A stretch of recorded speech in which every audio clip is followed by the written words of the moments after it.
Magandang hapon mga kapatid. Ngayon po ay makakasama natin si Pastor Jekay Veloso upang sagutin ang dalawang tanong tungkol sa naging pagtalakay natin kaninang umaga. Pastor Jekay, kamusta po?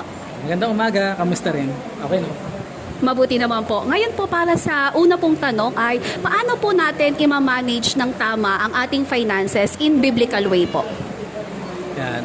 Mabuting malaman muna natin yung unang dapat nating malaman, which is ano ba talaga ang katayuan natin? Halimbawa ganito, we need to recognize ourselves first sa bagay na pinahiram sa atin ng Diyos. Kasi sabi sa Psalms, we are stewards lamang sa pinahiram ng Diyos. So, we need to recognize God as the owner. So, pag once na makatanggap ka ng finances, unang pagpe-pray mo o itatanong mo sa Diyos, Lord, para saan po ba to? Ito po ba ay gagamitin ko to bless others? Or para sa akin mismo o para sa pamilya ko? At yun ang una natin kailangan malaman to handle our finances.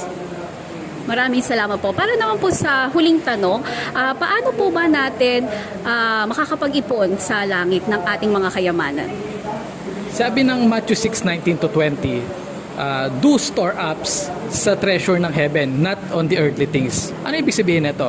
Ganito, sa pag-iipon, hindi naman tayo dapat mag-invest sa bagay na nasa lupa. Halimbawa, unang ministry natin sa Diyos ay ang pamilya. Once na nakatanggap tayo ng finances, unang papamagian natin yung pamilya natin.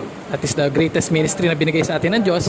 Pangalawa, to support or to give others sa mga na mas nangangailangan pa sa atin. Dahil remember, we are also steward lang.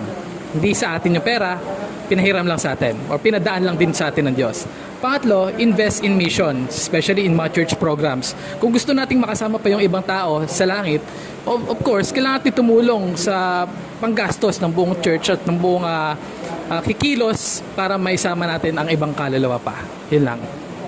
Maraming salamat po at yun lamang po ang dalawang tanong. Magkita-kita po ulit tayo next week. God bless mga kapatid. I invite everyone po to attend our Sunday worship service at 10 o'clock a.m. to 12 noon, located at number 1 Mabolo Street, San Jose, Rodriguez, Rizal. And please follow us to our social media platforms. God bless everyone.